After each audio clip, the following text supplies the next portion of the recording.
everyone seems to be pretty underwhelmed by the White House card.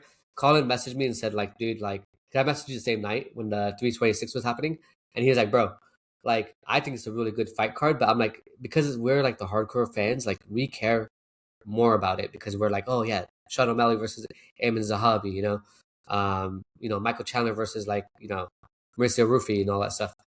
But for the casuals out there, I'm like, they're not gonna like know who the fuck these people are. Second of all, they're gonna be like, I don't know.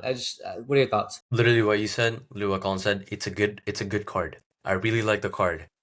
I think there's really good matchups on there. Dana White was saying this is gonna be the best card in the history of the UFC. This is gonna be insane. I don't see it that way. Like I said, I do think it's entertaining.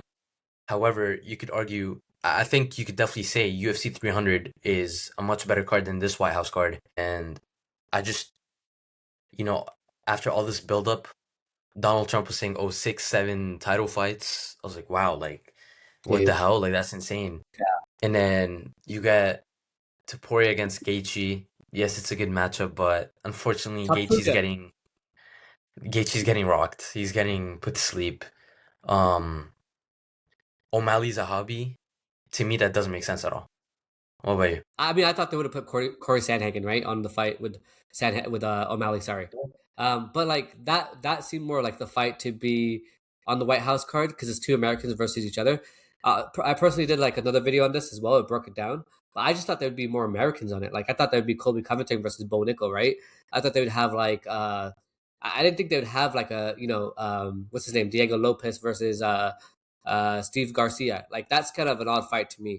I mean, it's a crazy cool fight, but like the casuals don't know who the fuck that guy is.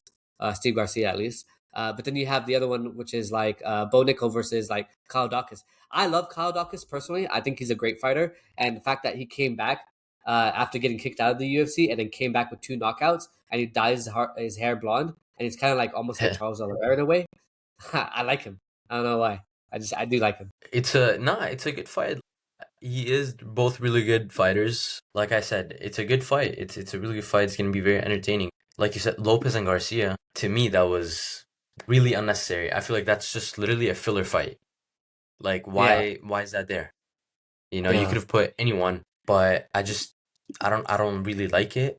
Rufy and Chandler, we all wanted to see Chandler and McGregor. yeah. Conor McGregor is tweeting out on Instagram saying some crazy shit that he's accepted a fight and all that. I was like, bro, he's talking the talk, but like nothing. He's It's a not showing wagyu. up. He's a wagyu. Yeah.